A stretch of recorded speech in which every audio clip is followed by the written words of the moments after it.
Welcome, my dear listener. Welcome to another calm, slow, and very boring history for sleep. You are here tonight because you wish to rest. You are here because your mind is searching for peace. And together we will wander slowly, gently, boringly into the story of a winter night. This is not an exciting story. This is not a thrilling story. This is a story of details, a story of quiet, a story that will drift and drift and drift until your eyes close and sleep takes over. So let us begin slowly, patiently, without hurry. The winter night. It is winter, a calm winter night, the kind of night that is older than memory itself. Snow is falling slowly, endlessly, softly. Each flake drifts down from the sky. Each flake has 6 sides. Each flake has a structure so delicate, so fragile, that it melts the moment it touches warmth. For centuries, humans have looked at snow. In the year 1611, Johannes Scalper wrote a little booklet.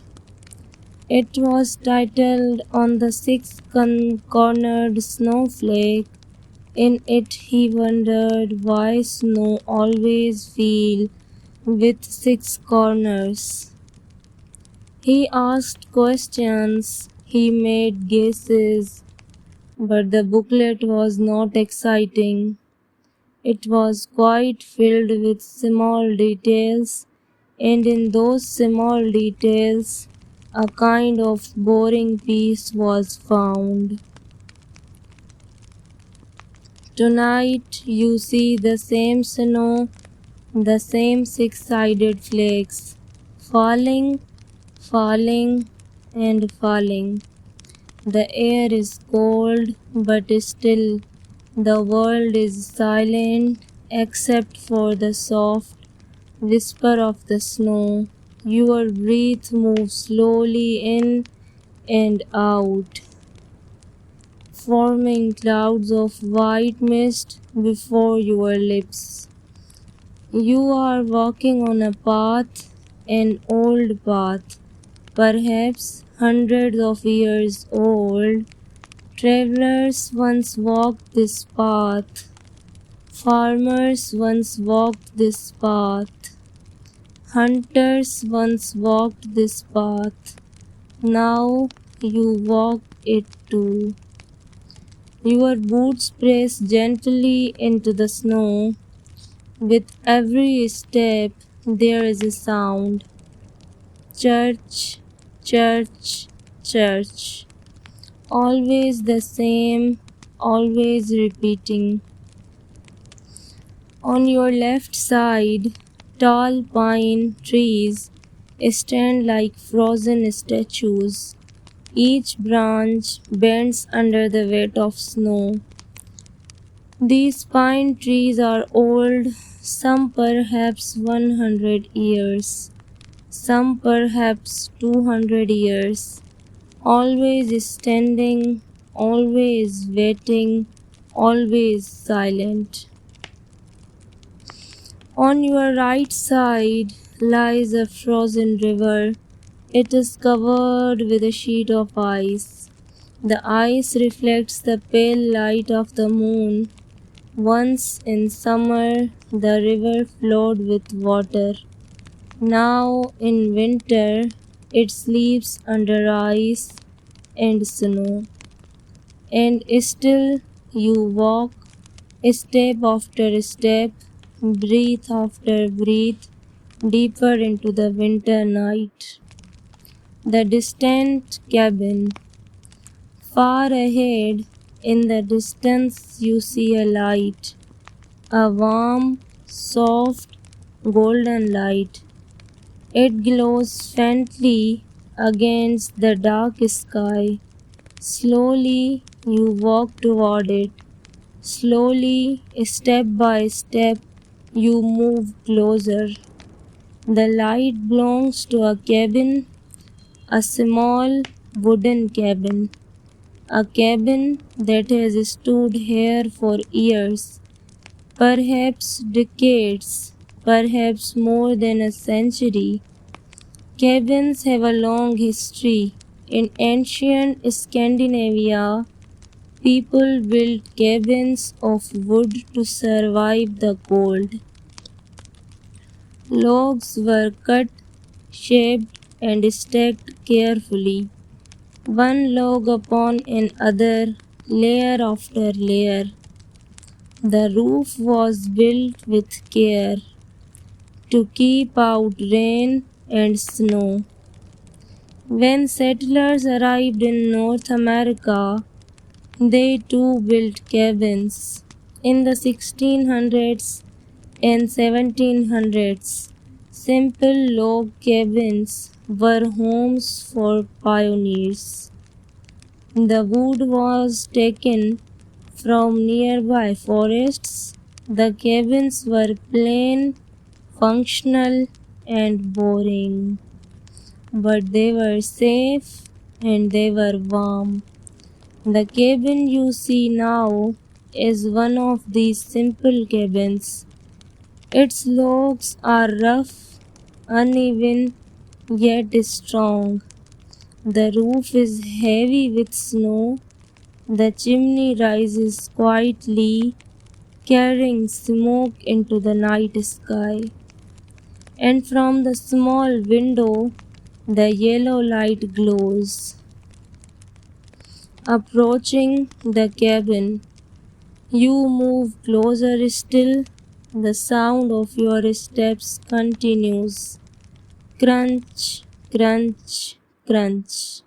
Slow, steady, repetitive. The cabin door is made of wood. The wood is old. It has cracks and marks from years of winter. The handle is made of iron, cold, dark, heavy. You reach out, you touch the handle, you push the door open slowly, and you step inside. Inside the cabin, the warmth greets you first. Soft warmth from a fire. The fireplace burns quietly, sending orange flames into the air. The fire crackles gently, crackle, crackle, crackle. Always the same, always repeating. The room is small but filled with details. There is a wooden table. It is curved by hand. Its surface is even, scratched, worn. A chair sits nearby. It creaks softly when touched. In the corner stands a bookshelf. The shelf holds books, old books, dusty books, and boring books. You move closer, you read their titles. One book is about the Roman Empire. It describes roads, long, straight roads built by Roman soldiers. It describes aqueducts, stone bridges that carried water into cities. It describes battles, names, dates, page after page, line after line, so many details, so much information, So much boring history. Another book is about cabins, a history of cabins. It explains how cabins were built in Europe. It explains how cabins were built in America.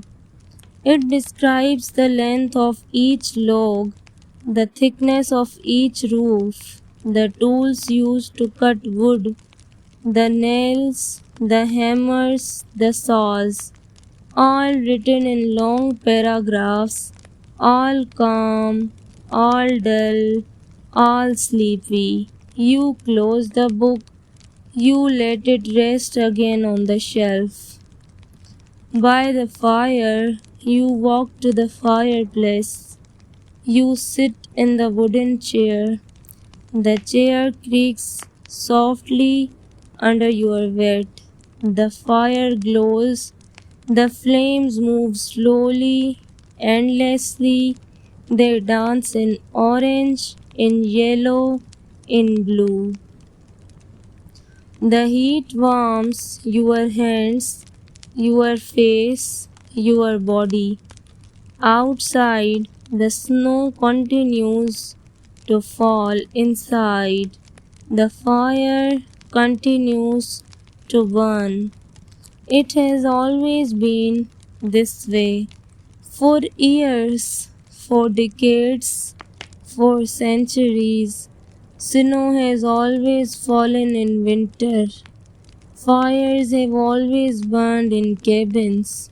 People have always sat by the fire, waiting for rest.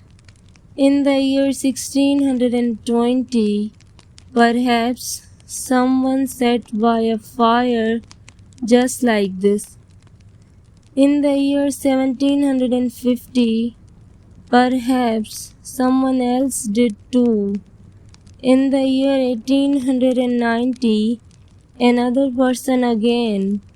Different years, different winters, but always the same fire, always the same snow, always the same silence. The history of the fireplace. The fireplace itself has a history. In the 12th century, in medieval castles, fireplace became common. Before that, fires were lit in the center of rooms. Smoke would rise up to a hole in the ceiling, but chimneys changed everything. They carried smoke outside. They made rooms warmer, safer, calmer. In the 1600s, fireplaces spread across Europe. In England, fireplaces were carved of stone. In France, they were decorated with marble.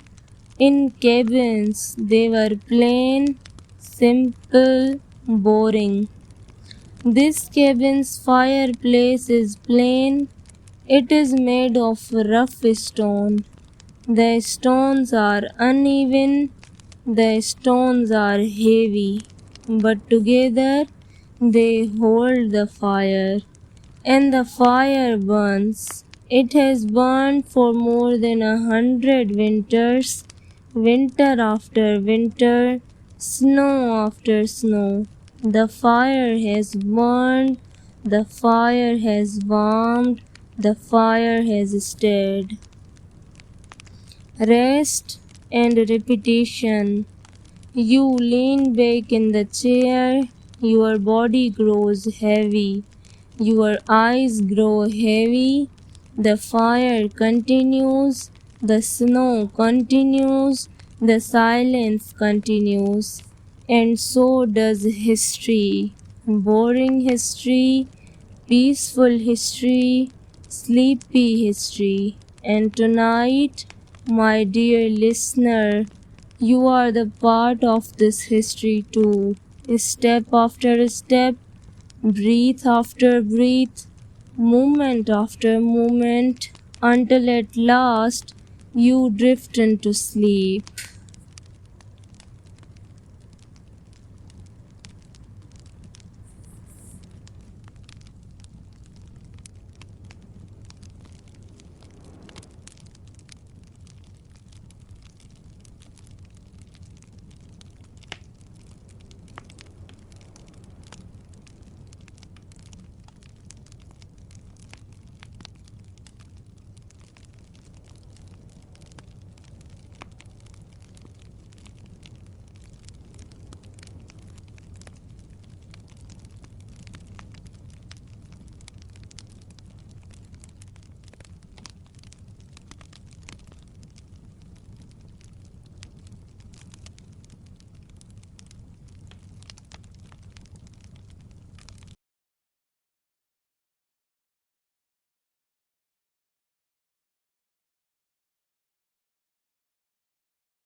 Entering the cabin, the fireplace, and boring details of warmth.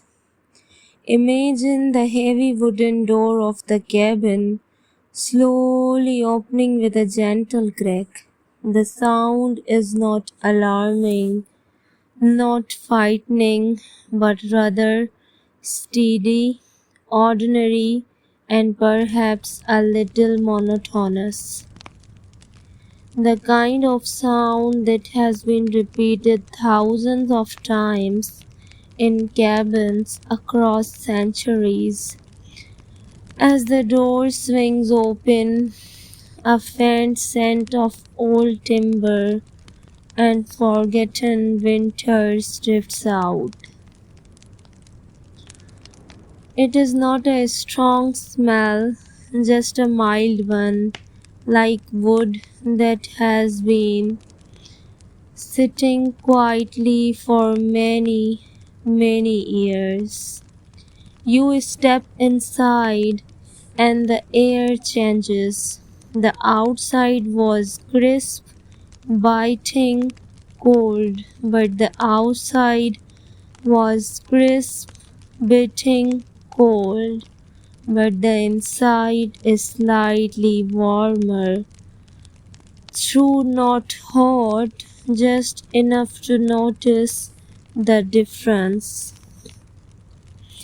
The walls of the cabin are made of logs stacked horizontally, each log carrying its own history.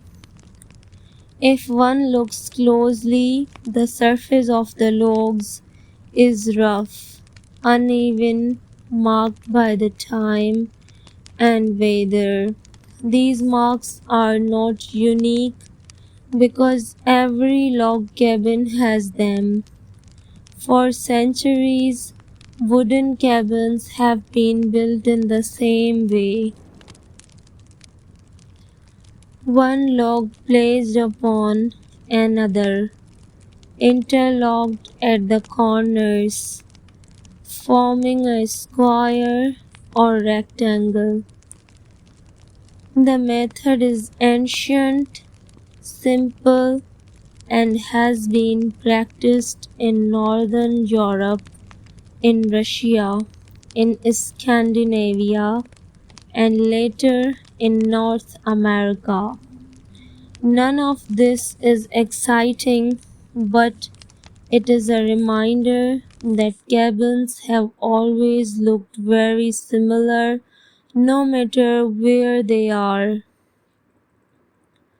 Inside the cabin, there is one central feature that immediately draws the eye: the fireplace. It is not a grand fireplace like the ones seen in castles. No, this one is small, built of stone, with soot marks blackening the edges. It has been used many, many times, and it shows the stones are not polished. They are not decorated. They are just functional. People for centuries have needed fire for warmth, for cooking, for light. There is nothing extraordinary about it.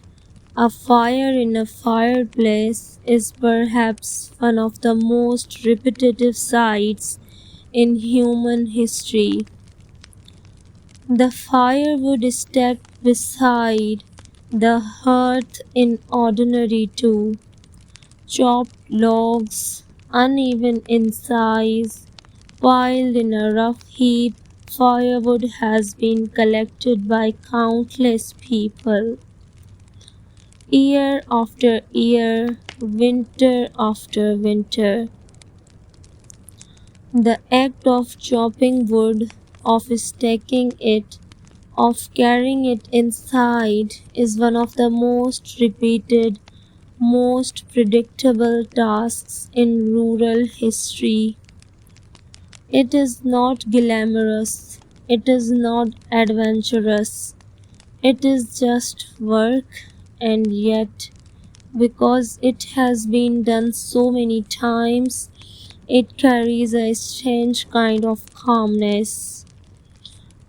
The fire itself burns with a steady crackle, sparks rise, flames flicker, and a soft orange glow spread across the cabin. The sound is familiar because every fire sounds like this. There is no variation: crackling wood, a gentle hiss when sap burns, and the occasional pop when a log splits. If you listen long enough, it becomes background noise, blending into silence almost like a ticking clock that you eventually forget is ticking.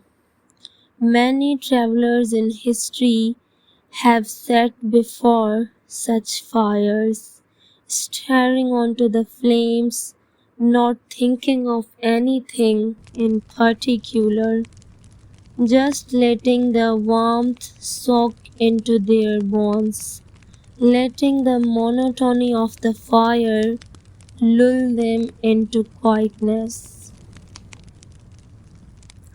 Now, if we think historically, fireplaces like this have been around for centuries. The first indoor hearths date back to prehistoric times when early humans dug pits in caves to keep fire safe from wind.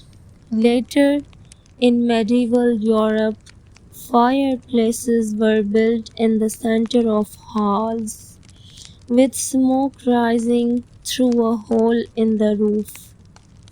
Only much later did chimneys become common, guiding the smoke upwards and away.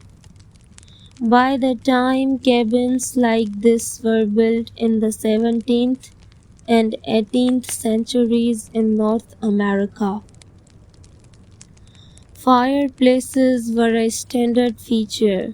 They were not unique, they were not special, they were simply necessary. As you sit inside this cabin near this fire, you realize that people from long ago would have experienced exactly the same thing. They too would have come in from the snow, opened a wooden door, smelled the timber, and sat by a small fire. The feeling is timeless, repetitive, and unremarkable. And because it is unremarkable, it is calming. Let us notice the furniture inside the cabin. A wooden chair sits near the fire. It is not comfortable by modern standards. The back is straight, the seat is hard, and the wood is rough. It is handmade, most likely, because for centuries rural cabins did not have factory made furniture. Chairs were often carved by hand with simple tools, and they lasted for generations. Families passed down such chairs, and they were used by everyone without complaint. They were not luxurious, they were just there. Beside the chair, there is a wooden table. It too is plain, four legs, a flat surface, slightly uneven. On its surface are faint scratches, knife marks, stains of old meals. Tables in cabins were multi-purpose. They were used for eating, for working, for writing, sometimes even for sleeping, when beds were not enough. If one studies history, the design of tables has barely changed. From the Roman era to medieval Europe to colonial America, the table has always been a flat piece of wood on legs. This lack of change is perhaps what makes it so boring and at the same time so steady. The floor of the cabin is wooden too, though not polished. The planks creak when stepped upon, a sound so common that it hardly registers after a while. Every old cabin in history has had this same sound. Generations of footsteps, cracking, groaning, repeating endlessly. One could even say that the floor itself is tired of being walked on, but still it continues because wood does not complain.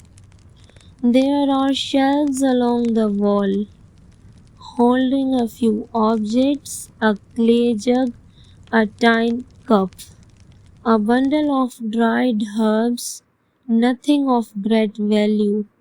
These are the items that countless cabins across centuries have held. Ordinary, functional, and forgettable, yet because they are forgettable, they become part of the background, fading into stillness. The firelight flickers across these objects, casting moving shadows. Shadows that dance not because they want to, but because light flickers. Firelight has always behaved this way for thousands of years. People have watched shadows move on walls, knowing that it is just light. It is not mystical, not magical. It is just science, just the natural result of flame. The repetition of it has lulled countless people to rest. Now think about warmth itself. For as long as humans have existed, warmth has been sought in winter, whether through animal skins, through fires, through blankets, or through stoves. Warmth has been an endless human pursuit, but no matter how it is achieved, the result is always the same.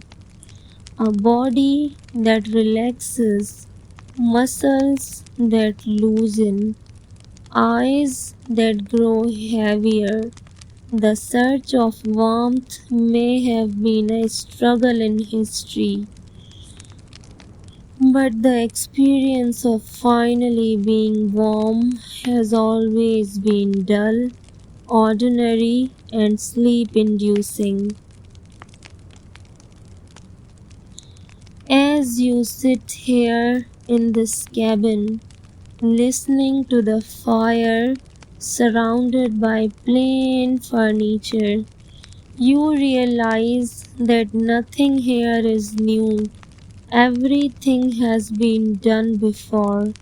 Every log, every fire, every chair, every shadow, every creak, all of it has happened in countless cabins across time. The knowledge that you are not experiencing anything unique, but rather something universal and repetitive is strangely soothing. It means there is nothing to worry about, nothing to analyze, nothing to discover. It has all been the same and it will all continue to be the same. And so, as the fire burns slowly and the cabin stands silently, you find yourself breathing more deeply. The monotony of history, the dullness of repetition, and the ordinariness of wooden walls all merge together, creating a stillness that encourages sleep. This cabin has stood for years. It will stand for more. Fires have burned here before, and they will burn again. People have entered this door before, and others will enter after. Nothing has changed, nothing needs to change, and in that sameness there is peace.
Tonight, as you continue to rest in the quiet comfort of your imagination, the cabin around you feels more familiar than ever. The fire continues to flicker softly, shadows moving lazily across the wooden walls.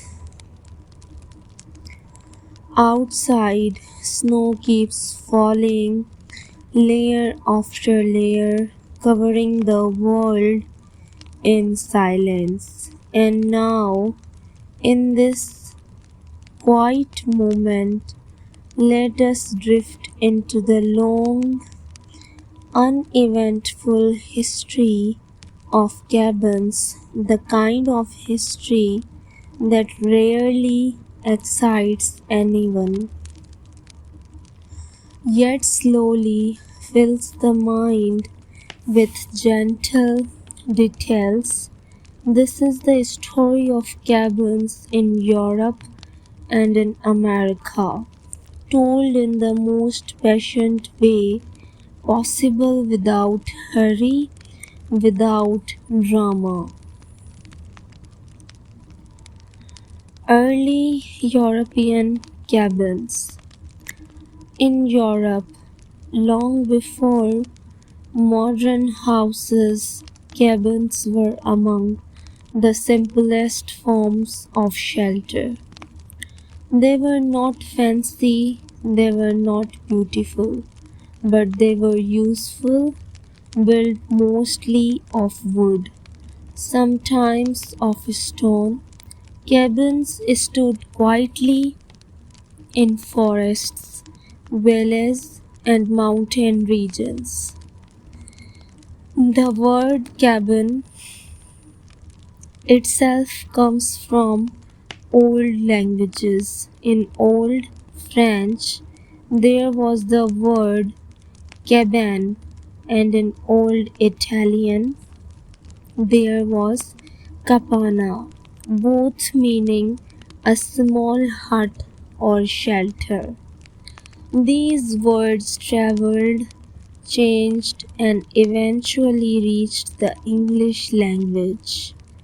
But no matter the word, the meaning stayed almost the same. A small place to live, usually built quickly, usually built for survival, not for decoration. European peasants, workers, hunters, and travelers often built cabins because they could not afford castles or mansions. A cabin was the opposite of a palace. It was small, sometimes only one room with a roof that kept out the rain and walls that kept out the wind. In forests of Scandinavia, cabins were often built with thick logs stacked one over another, sealed with mud or clay. These log cabins were strong, but they were also plain. People lived in them, cooked in them, and slept in them. They used wooden benches, simple tables, and rough floors.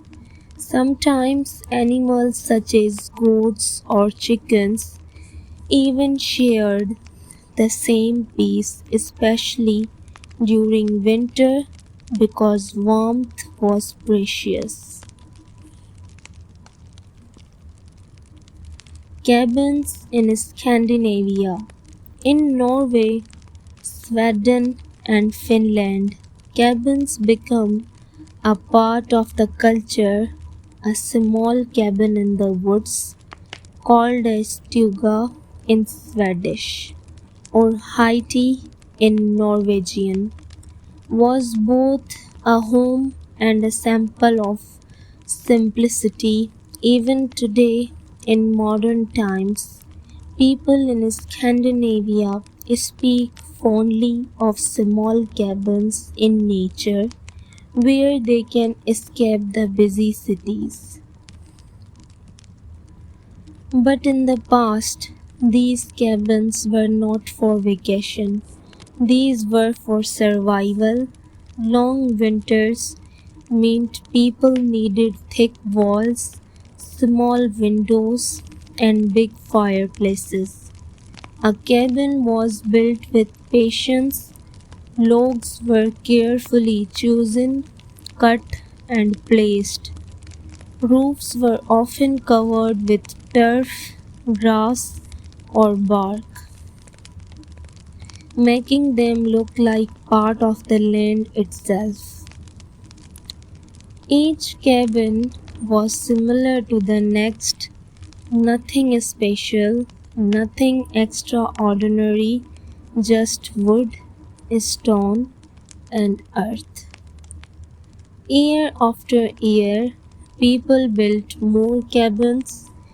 Generation after generation, the tradition continued, and all of it happened quietly without excitement. Cabins in Central and Eastern Europe, in the Carpathian Mountains, in regions like Poland, Slovakia, and Romania, cabins were also common. Shepherds built them in high meadows, where they stayed during the summer while animals grazed. These cabins were temporary, often abandoned in the winter, but they served their purpose. In Russia, a cabin was called an izba, built from logs. The izba was heated by a large stove. Families cooked, baked, and even slept on the stove to stay warm during icy winters. Once again, life in a cabin was simple, repetitive, and ordinary. The arrival of cabins in America. When Europeans traveled to America, they brought the idea of cabins with them. The first settlers did not have time or resources to build grand houses. Instead, they built cabins because cabins were fast to make, cheap to build, and strong enough to survive in forest and wilderness. The log cabin became a symbol of early America. In the 1600s and 1700s, immigrants from Sweden and Finland brought their log building skills to places like Delaware and Pennsylvania. They stacked logs horizontally, cut notches at the ends, and fitted them together tightly. With a stone fireplace and a wooden roof, a cabin was complete. For many Americans settlers, the cabin was their first home. Sometimes it was very small, only one room where the whole family lived, ate, and slept together. The floor might be dirt at first, later replaced with rough planks. Windows were tiny, often covered with animal skin instead of glass. Light was dim and life was slow. Cabins on the frontier. As settlers moved westward, cabins followed them. In Kentucky, Tennessee, and Ohio, cabins appeared in forests cleared by pioneers. Every time a family moved to a new place, the first task was to cut down tree and build a cabin. The process was the same again and again. Number 1, choose the tree. Number 2, cut them down. Number 3, trim the logs. Number 4, stack them into walls. Number 5, add mud to seal the cracks. Number 6, build a roof. Number 7, make a fireplace. It was a routine repeated thousands of times of thousands of families. Nothing exciting, nothing surprising, just ordinary people doing ordinary work, making ordinary shelters.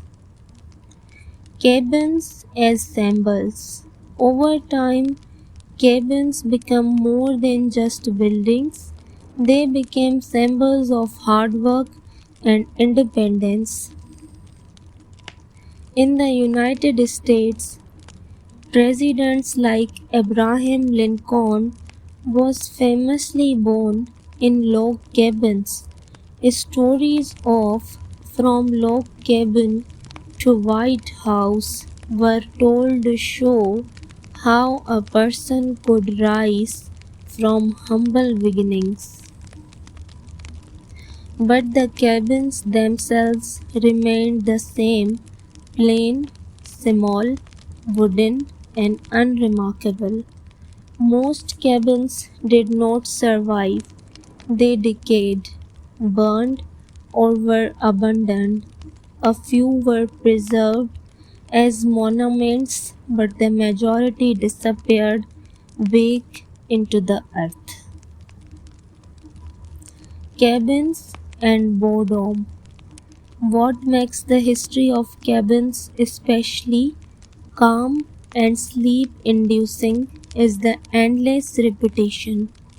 Cabins looked similar in Europe, in Russia, in America: logs, mud, roofs, chimneys. Nothing changed much for centuries. People lived in cabins, cooked in cabins, slept in cabins, and also died in cabins. One generation after another, cabins stood quietly in forests, serving their purpose. No great battles were fought in cabins. No dramatic stories were born in them. Only ordinary life, day after day, night after night.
So tonight, as you rest and breathe slowly, think of those cabins, silent cabins in Norway, quiet cabins in Russia, humble cabins in America.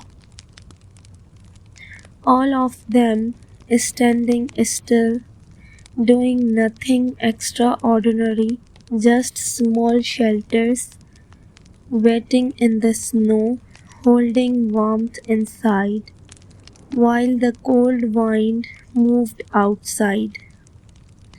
The history of cabins is not exciting, but that is exactly what it is comforting. It is slow, calm, and uneventful. And as you imagine these cabins, let your own thoughts become still until sleep gently arrives.